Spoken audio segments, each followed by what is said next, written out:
Our co-chair, Congressman Paduano, you are recognized. Thank you, Mr. Chairman. Anyway, Mr. Chairman, during the previous hearing, the name Colonel Grijaldo was mentioned, no? But unfortunately, the Grijaldo, as per my information, the Grijaldo present in today's hearing was class 2000. So, Mr. Chairman, can we excuse, pasensya na po. So Pasensya na po. you are not the Colonel Grijaldo that was once the Chief of Police of the city of Mandaluyong. I'm not, sir. Okay. And is there another Grijaldo in the Philippine National Police? The one mentioned by our resource speaker, sir, Ma'am Garma, Hector Grijaldo, police colonel, is my elder brother, sir. Okay. Underclass. Upper class. Upper class. Upper Yes. class mo. Yes, sir. He's class 97. I'm class 2000. And he is my elder brother, sir. Elder brother mo. Sir, yes, sir. Yes, thank you. So, Mr. Chairman, can we excuse Colonel Grijaldo now? Since you are not the Chief of Police of Mandaluyong, you are now excused. Thank you very much, sir. Okay, please proceed. Pasensya na po. Paduano. Okay, let me proceed, Mr. Chairman. Let me start with the visit of Colonel Garma and company doon po sa The Picol. So, paki-state nga ulit, Colonel Garma, ma'am, kung sino-sino yung mga kasama mo doon, na kaklase no ni Jimmy Fortaleza. Colonel Roland Villela and Colonel Hector Grijaldo, Your Honor, Mr. Chair. So, tatlo lang kayo. Yes, Mr. Chair. Former Major Jimmy Fortaleza, do you confirm that statement of Colonel Garma? Yes, Your Honor. Okay, so tatlo. So, Grijaldo and Bilila. Tama. Yes, Your Honor. Yung Bilila, Mr. yun Chair. yung former husband mo. Yes, Mr. Chair. Yung Honor. Grijaldo, A classmate, Your kaklase Honor. mo. Yung former husband mo, ex mo, is kaklase mo rin. Yes, Your Now, Honor. Saan ngayon naka-assign si Grijaldo? Colonel Grijaldo. I think, Your Honor, PIDEG, Your Honor, Pedegwer. Kamkrame, based in Kamkrame. Anybody from the Philippine National Police? General, do you confirm? Please.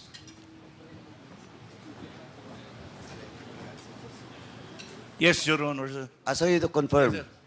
And do you also confirm that during the ambush of former Brigadier General Barayoga, he was then the Chief of Police? Do you have records on that? I do not have any information to that incident, sir. Oh, With regard to the ambush of... can you furnish this committee Yes, Mr. Chair, sir. the data when that ambush happened? Yes, Mr. Chair, sir. We will do. Okay.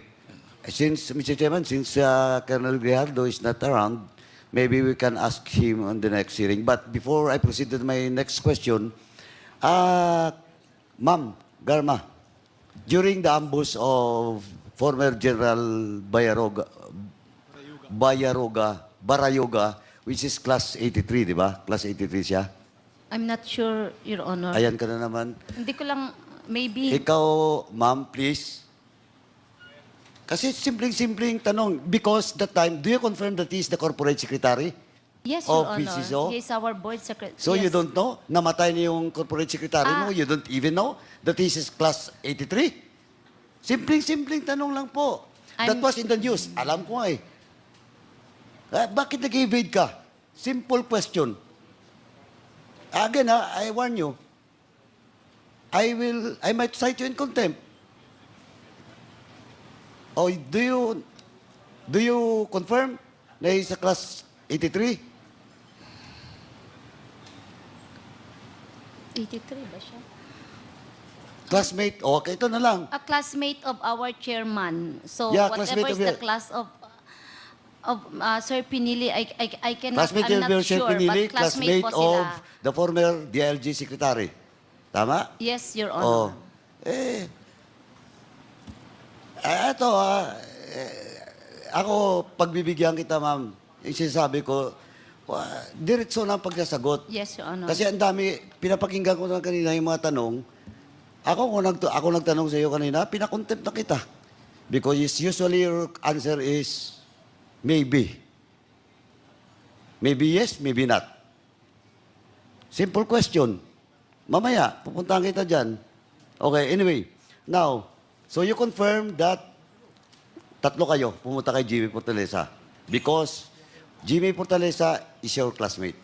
Yes, Your Okay. Honor. Now, but of course, you deny that you talked to Jimmy Fortaleza in his affidavit na you talked to him and asked him about the operations. Pero you never tell him the time. Based on in my personal and the affidavit of Jimmy Fortaleza, you never told Jimmy Fortaleza na may papatayin. You only told him na may operations. And pag sinabi mo yung operations, pag sa pulis, marami yan. Pwedeng may mamatay, pwedeng bypass, pwede dahil Bucor facility yon, pwede ring galugad. Di ba? Di ba? Yes, Your Honor. Tama. Okay. Now, akala ko maybe naman.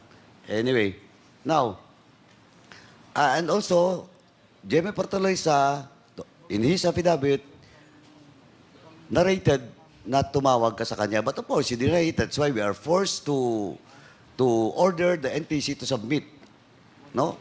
All the post, kasi kung prepaid, medyo mahirap. Unless otherwise, we still have your number sa prepaid. Can you tell us your number sa prepaid during the time? I cannot recall anymore, Your Okay, Honor. of course, you cannot recall. Diba? Pero ako, tandaan ko. Yung isang tinipuno ko, naiwan ko dun sa labas. Hindi ko na nabalikan, pero matandaan ko pa rin yung numero ko. Pati yung pati yung company, smart. Anyway, sige. Now, when the incident happened, that was August 11. Tama? Yung sa Napicol, August 11. Yeah.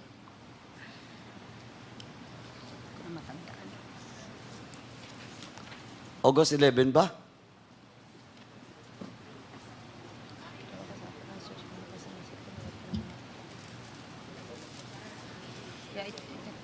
Ma'am, anyway, No, Your Honor. tinitingnan mo lang yung, kanino bang dokumentong tinitingnan mo? Affidavit of whom? This was Leopoldo Tan, Your Honor. Sorry? Leopoldo Tan. Oh, how did you, It was published, Your Honor, in the website. it was published, so you printed out? Yes, Your Honor. Okay. Okay. Now, it was August 13. August 13 po. Okay, August 13. Now, it is a publicly knowledge incident because 3 Chinese national allegedly to be drug lords was killed inside the Picol. Now, question. You visited Jimmy Fortaleza, malapit lang po yung time, nung pag-visit mo. No? Matter of weeks. Now, after that, did you call Jimmy Fortaleza? No, Your Honor. Why? Wala naman ako sasabihin sa kanya, Your Honor. Sorry? I have no purpose of calling him. Wala din ako number sa kanya. So, bakit ko siya tatawagan? Your So you Honor? do, okay, sige. I will rephrase my question. You don't visit Jimmy Fortaleza after that incident? So, Wala. wala na po, Your Honor. Oh, you don't bother to ask Jimmy Fortaleza what really happened inside the Picol? You're an intelligence officer. You're very close to the president. Nangyari yung patayan doon. Same is true with Colonel Grijaldo, Colonel Leonardo that time. That time because you are the CIDG. You didn't even bother to visit the Picol. You, especially you, Ma'am Garma. You're the classmate of Jimmy Fortaleza. You visit Jimmy Fortaleza before the incident. Now, it happens. Sabi mo, wala akong nalalaman sa pangyari, but you didn't even bother to ask Jimmy Fortaleza what really happened. Wala akong number sa kanya, Mr. Chair. Hindi nga. Wala How kang can number. I call? How can I ask? Oh, but some of Mr. your classmates has a number of Jimmy Fortaleza. I don't know, Mr. Chair. Oh, you don't know na naman. Pero ang sinasabi ko lang, you don't even bother to visit Jimmy Fortaleza after the incident to check what really happens inside that colony. No, no, Mr. Chair. Oh, kaya nga eh. Ayun nga ang sinasabi ko eh. Na nagbisita kayo, may nangyari, after that, you didn't even bother. That time, President Duterte has already assumed office. We will go in that direction mamaya. Maybe Chairman Akop will discuss to you about it. Now, next. Eto, malapit-lapit na tayo, mamas. Please, sabihin mo lang po ang totoo. Okay, now. Sabi mo kanina, January 16, you start schooling, tama? Nag-schooling ka? January 2016, yes, Your Yeah, Honor. January 2016. So safe ka. Kasing nangyari, August, because, ano yun, OSEC? Yes, For Your full Honor. kernel. Yes, Your Honor. Kailan ka na-promote as full kernel? 2018, Your Honor. 2018. 18? 16? Yeah, 18, Your Honor. Sigurado ka? Hindi Yes, yes, Your Honor, 2018. Sigurado ka? Yes, 2018 of, I think June, Your Honor. parang, June. eto. It's June Ma'am. of 2018, Your Honor. Oh, I ma'am, retired kasi yung 1 mga year ganyan, after. sa pulis, hindi ako pulis, pero as far as I know, pagdating doon sa kernel, na posisyon hanggang general, hindi malilimutan ng general o kernel na na-promote siya this year and this month. Well, in fact, even the date, because that is an important promotion for each and every career officers in the PNP. Kasi pasikip na kayo, di ba? Tama? Yes, Your Honor. Oh. Kasi mangilan-ngilan lang na yung mga light kernel ay sasampa na mabilis. Just like you. You're one of those privileged na promote 2018 pa lang as full kernel. On your class, ilan ba kayong full kernel during the time? Hindi mo matanda na naman. Of course. Pwede ko bibigayan. PNP, please submit. Jen, si General, no. Yung sa DIDM po, pakisubmit po yung yung promotion of all class 97 from light kernel to full kernel po. Yung date and year. Yes, Your Honor. Please. We will comply. Please submit it before the next hearing. Yes, Your Maybe Honor. mabilis lang naman yan. Siguro within the week. No. Okay, I will give you until Monday. Tuesday na po. Tuesday. Tuesday. Yes, Your Honor. Okay? Before the hearing. Now, Ma'am Garma, so after your schooling, you were assigned in Cebu. Tama? Yes, Your Honor. Prior to your assignment in Cebu, you were assigned in Davao. Yes, Your As Honor. what? Station Commander, Your Honor. Of Station 1, Santa Ana Police Station. Station 1. Yes, Your Okay. Honor.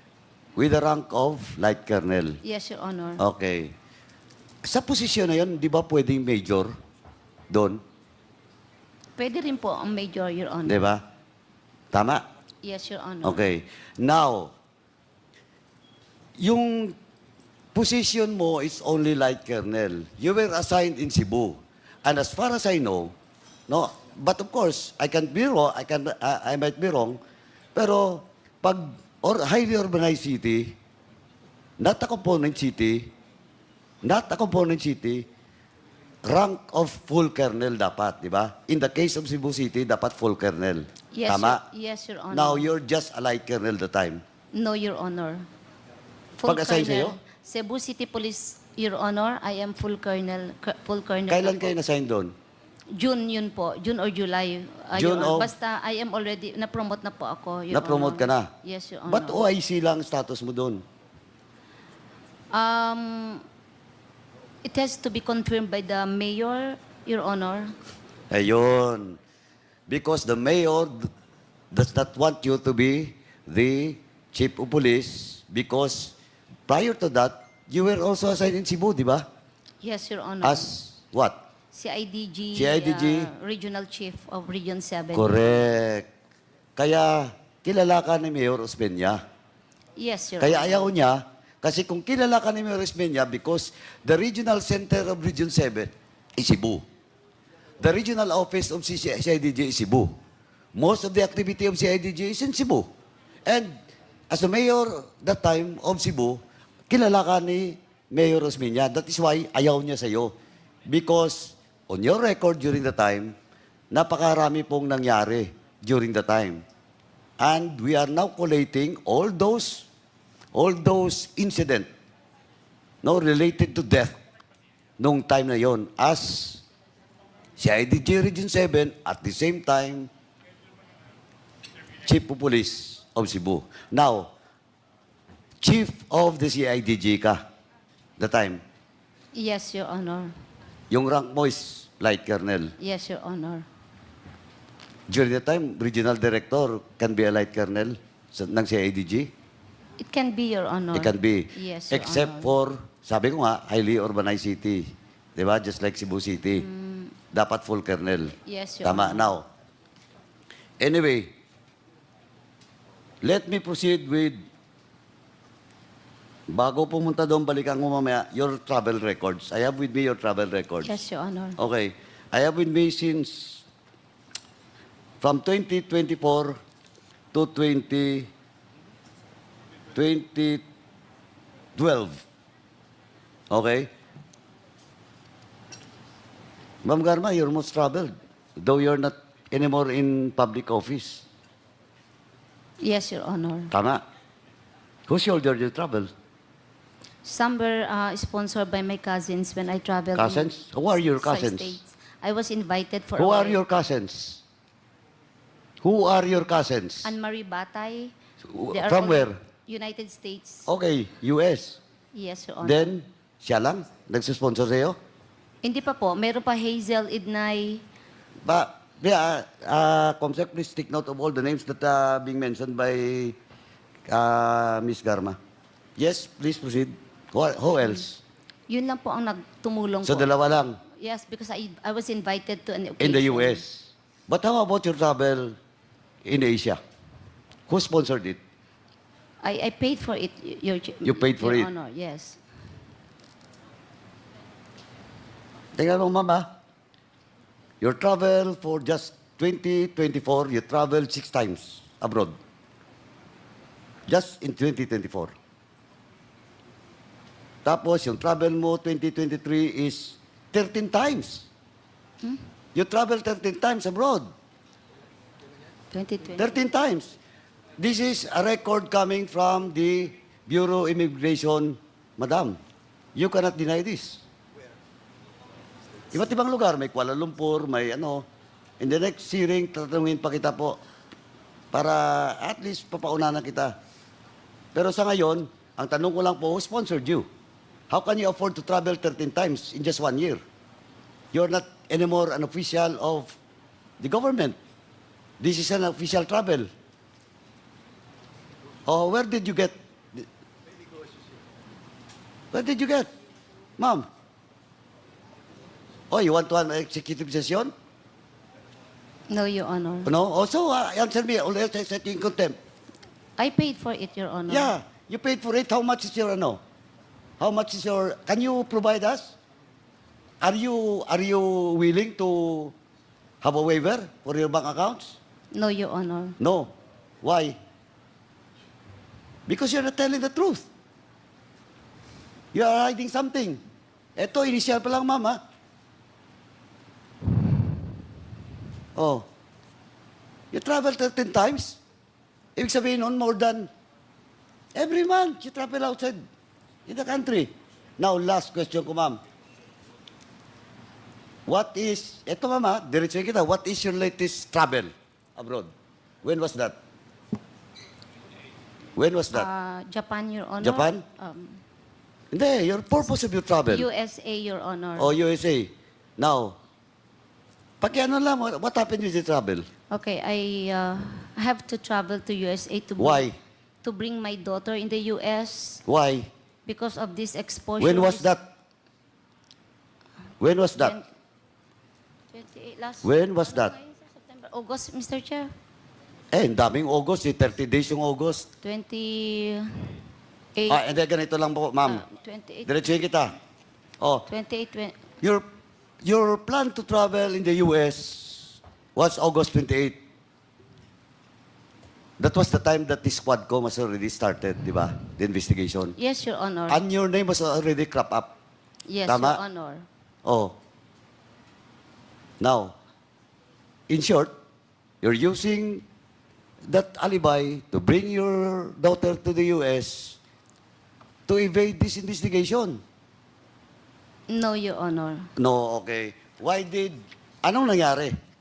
Ba't hindi ka naka-US? Ba't nandito ka ngayon? My visa, US visa was canceled. Why? Hindi po sinabi sa akin ang reason why. Hindi sinabi? You never asked? I asked, but Japan in charge on the desk did not tell me the No. reason. No. Kasi papasok ka sa US, di ba? Kasi kung hindi ka tinanggap ng Japan, that is the responsibility of Japan. But you were not allowed, di ba, to go to US because what? It was not explained to me by the in charge sa Japan po. Kasi nung mag-check-in po kami, Check-in for going to? Kukuha po ng ticket, Japan to I know. US. You yeah. don't have a ticket yet. Yes, Your Oh, Honor. kaya nga eh. Kaya you want to travel to the US, but you don't have a ticket? Oh, no, No. We Di ba, have- inamin mo na eh. No, Your Honor. Ang ticket namin is all connecting. Nung Oh. magbo-board po ako, para kung mag-check-in kami for the seat, I wasn't able to get a seat kasi nag-error na yung system. So Sandali. we sought the Balikan ko muna. assistance. Yes po. So yung travel mo is from the Philippines connecting Japan to Japan. US. Yes, Your Honor. You have a ticket, Philippines, Japan, US. Yes, Your Honor. Are you sure of that? Ang binigay po ng... Sandali. Tatanong kita. Simple na to, ma'am. Do not Yes. evade my question. Okay, yes, Your Honor. Your ticket is, as you have said, your ticket is Philippines, Japan, US.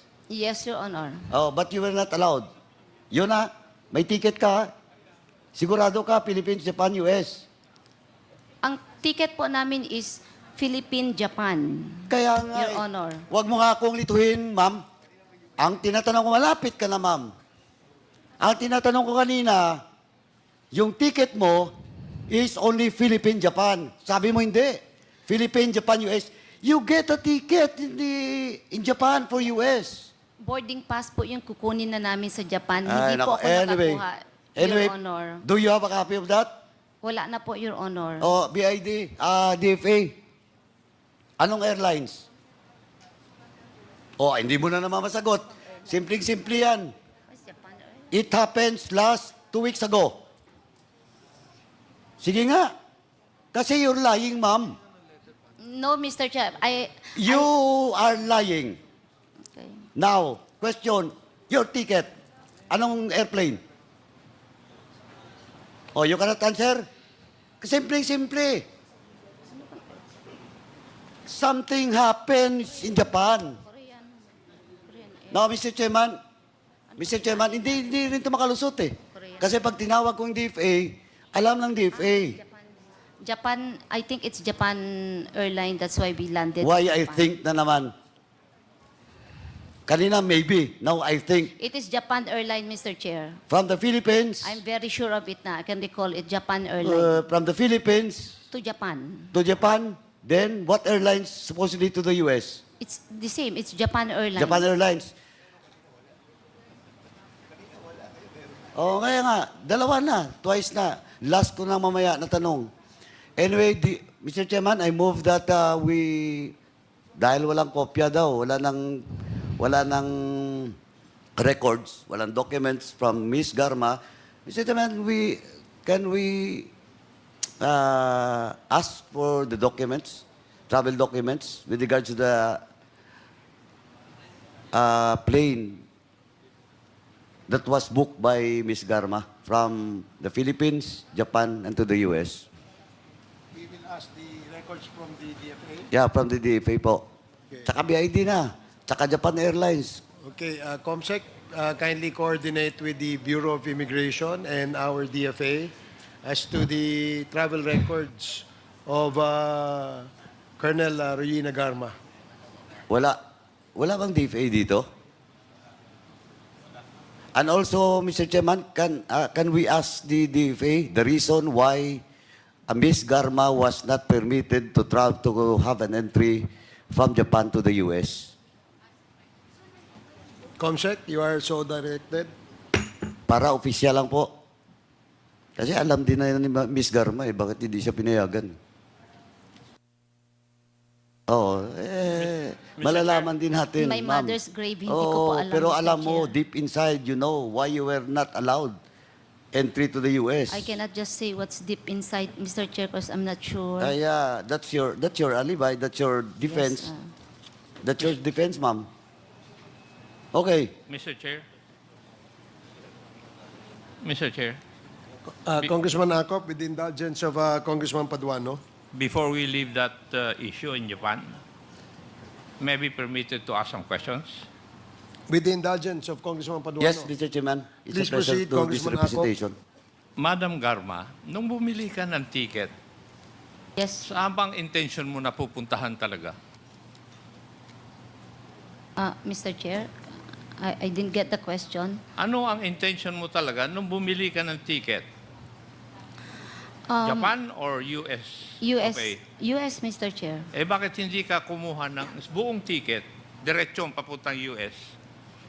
Why do you have to procure a ticket doon sa Japan? No, Mr. For Chair, the I US. did not procure a ticket sa Japan. I procured the ticket So, already. stopover mo lang Stopover lang po ang Japan. ang Japan. And yes, you were not allowed to board papuntang US. kasi po Ganun ba yun na nangyari? Yes, Mr. Chair. Hindi ako makakuha ng boarding, ano po. Boarding pass? Yes, Mr. Kasi Chair. yun naman ang kailangan mo eh. Yes. Di ba? Yes, Mr. Kasi may Chair. schedule na flight papuntang US. Nakasakay ka ron. Stopover sa Japan. Yes, Mr. Chair. How many hours? 10 hours, Mr. Chair. 10 hours. Yes po. So, nung magbo-board ka ng Japan Airlines for the US, hindi ka na pinapasok. Yes, Mr. Ganon Chair. na nangyari. Opo, Mr. Chair. That is the reason why, according to records, 29 August, nakabalik ka na dito sa Pilipinas. Yes, Mr. Chair. Thank you, Mr. Chair. Mr. Chairman, can I interject? With the indulgence of Congressman Paduano, the Yes, Senior yes, Mr. Deputy Chairman. Speaker is recognized. Tanong ko lang to kay Ma'am Garma.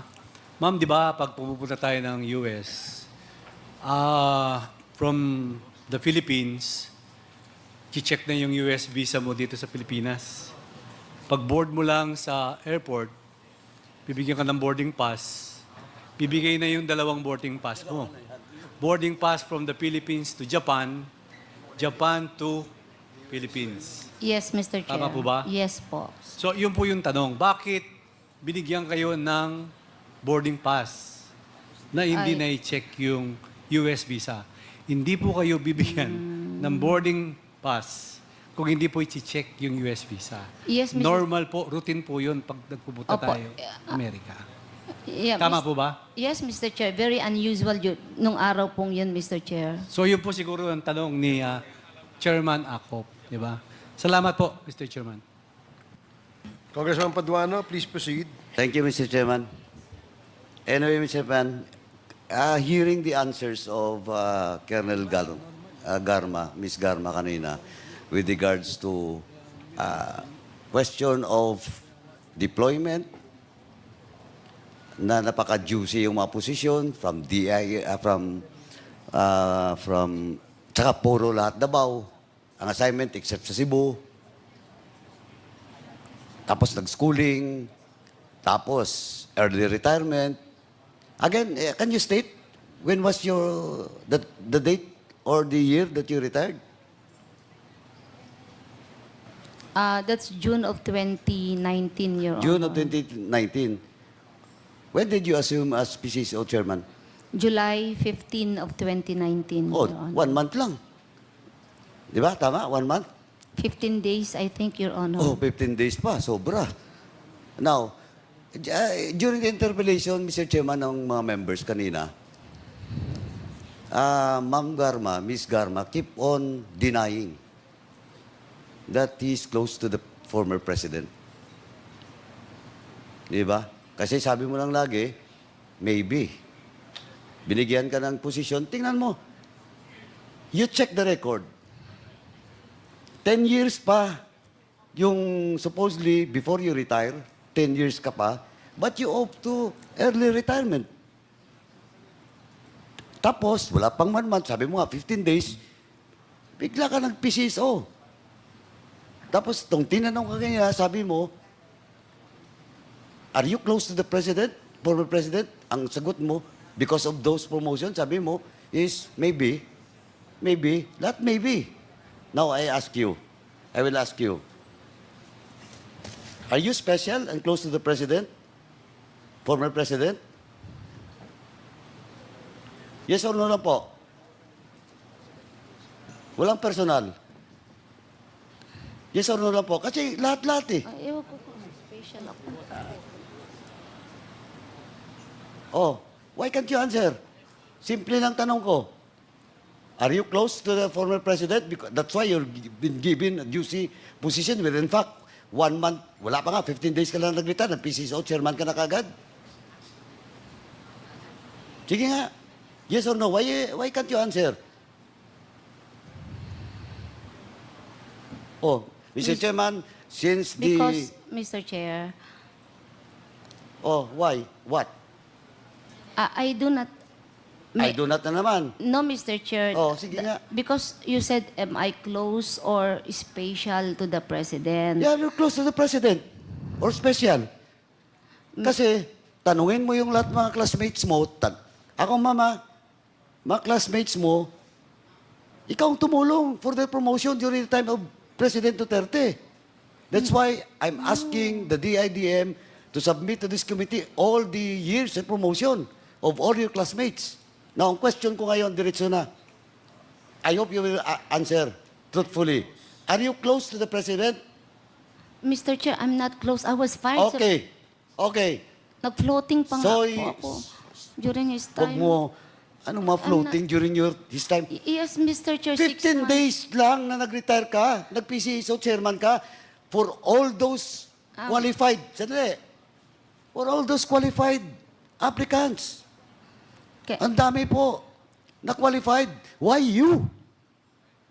Why you? And though, the fact is, Mayor Osmeña is keep on insisting, kaya nag-OIC ka lang kasi he never choose you in the list. Tama? O na ang question ko ulit. Last na lang to, ma'am. Are you close and special to the President?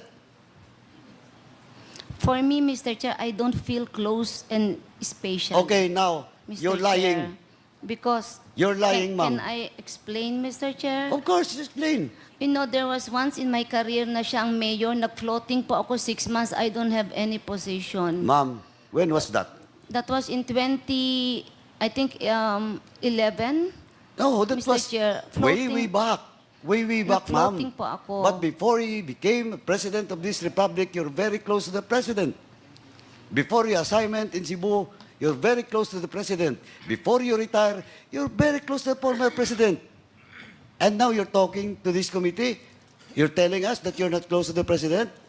That's only a simple question. Now, you deny. You said no. You said no.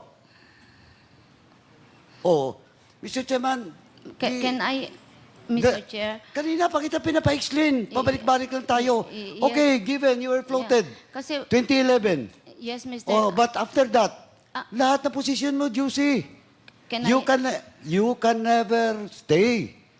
Palipat-lipat ka doon sa Davao and you will not be deployed as CIDG in Region 7. You cannot be deployed even the opposition of the mayor, that time, Mayor Osmeña, if you're not close to the president. You're telling me that it's the Chief PNP? Now, kung Chief PNP, bakit nung nag-retire ka, 15 days after, PCHO chairman ka, if you're not chosen, if you're not close, if you're not special to the president?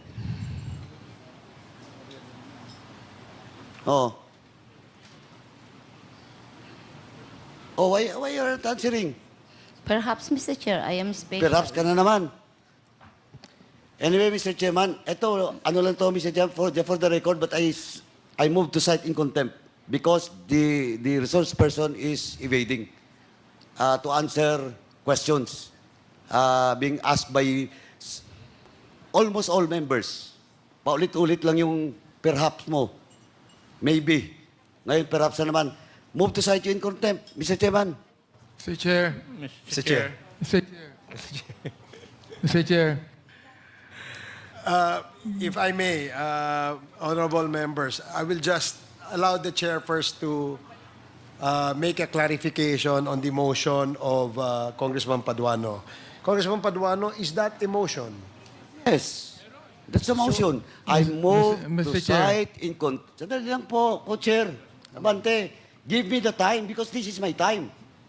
Okay. We will. I move to cite in contempt Ms. Garma for lying and evading questions being asked by the members of this committee and including this representation. So move, Mr. Chairman. Okay, there is. Mr. Chair. There is Mr. a Chair. Okay, before I rule. Before Okay, that, is that sandali lang. an amendment to the motion? No, no. Yes. Perhaps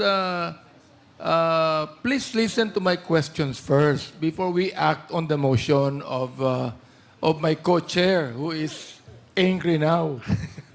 Okay. So will Congressman Abante propound questions to Colonel Garma?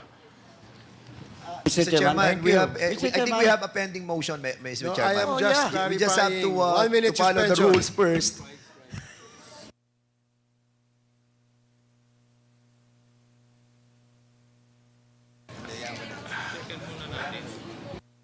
Oh, Mr. Chair, I accede to the motion of...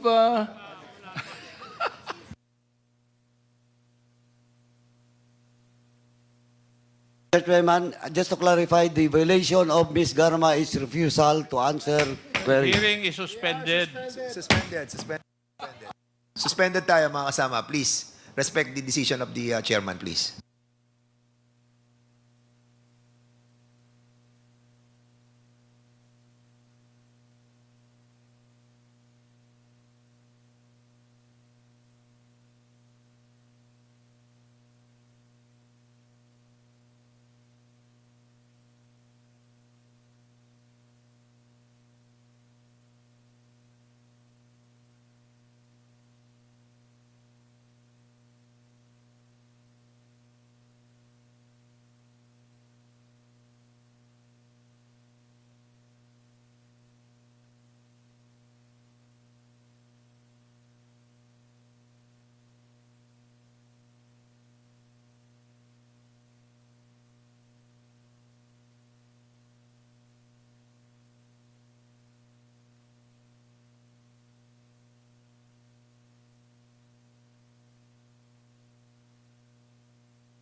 Hearing is resumed.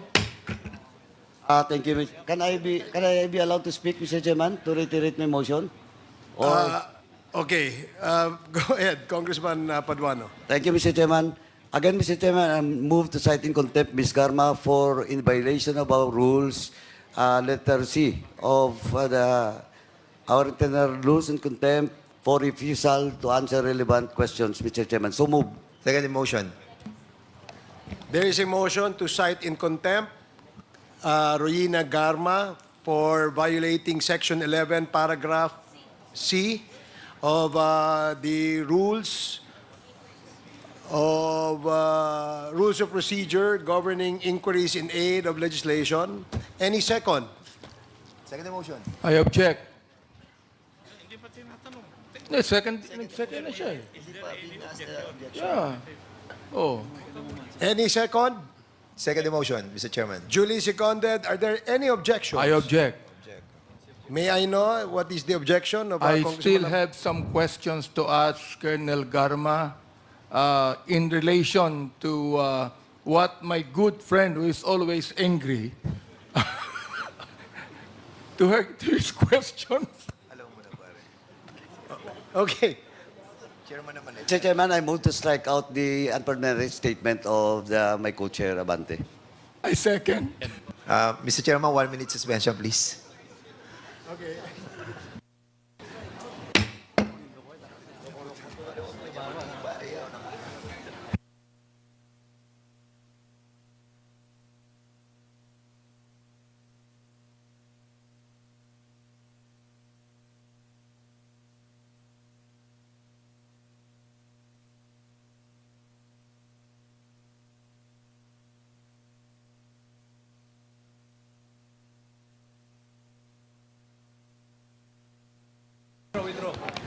Hearing is resumed. The parliamentary status is that Congressman Paduano moved for the to cite Royina Garma in contempt for violating Section 11, Paragraph C of our Rules of Procedure governing inquiries in aid of legislation. And it was duly seconded. When the chair asked if there are any objections, there was an objection raised by Congressman Abante. And the chair asked Congressman Abante what his objections were. And there was a short exchange of statements coming from Congressman Abante and Congressman Paduano until the chair moved for a suspension for 1 minute. Now we resume our hearing, and may I know what is the pleasure of Congressman Abante? Well, Mr. Chair, upon our discussion, I will withdraw my objection to the motion, Mr. Chair. But I would like to ask questions. Yes, you may do so, Congressman Abante. The motion was withdrawn. Let us now proceed to vote on the motion to cite Royina Garma in contempt. So again, it was duly seconded. Are there any objections? Hearing none, the motion is carried. Congressman Paduano, what is the next motion? Mr. Chairman, I yield to Congressman Rodriguez for the second motion. Do you want to move for the second motion? Yeah. Mr. Chair, in relation to the motion passed for the contempt of Colonel Garma, I move that she be held in the House facility for until the termination of the hearing. until the committee report is passed. Mr. termination Chairman, of the hearing. Mr. Chairman, I have the information that the facility that we have in here right now is full of all those resource persons who have been cited in contempt. Thereby, we cannot accommodate anymore the presence of the resource person in the personality of GM Garma. Thereby, we amend our motion to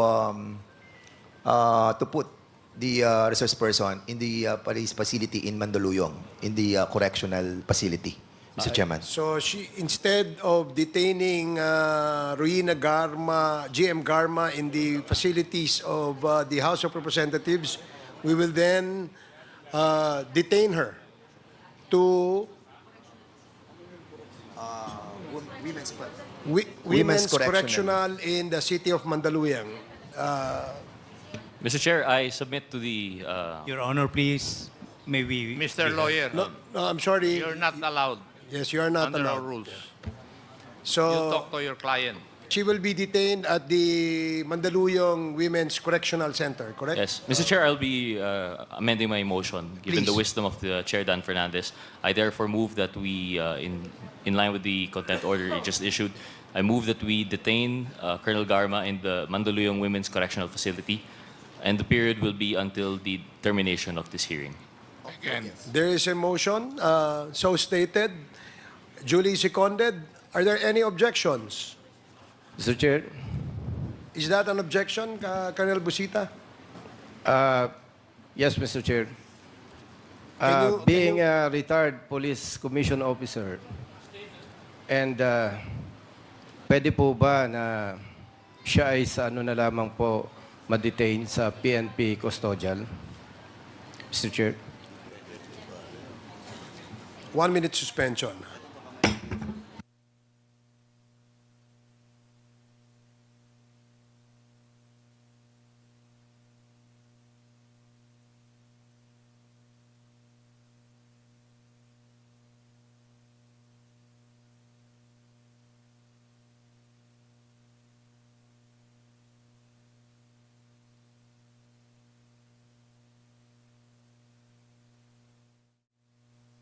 Sige, pare. Hearing is resumed. Mr. Chairman,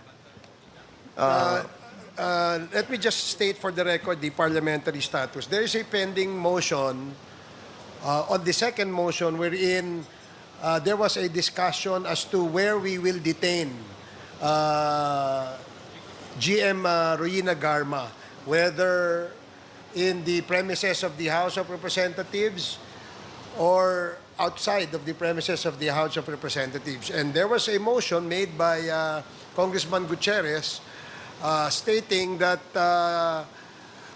she will be detained at the Women's Correctional Center in Mandaluyong. And we'd like to... Mr. Chair. Is that in Yes. relation to the motion? yes, because we have an information that we can now accommodate our resource person here in the premises of the of this House of Representatives. So thereby, we'll be requesting Congressman Gutierrez to amend his motion. Yes, Mr. Chair, I'd like to move to amend my motion again, given the development that the LSB has imparted to us that the House facility can actually entertain another detainee.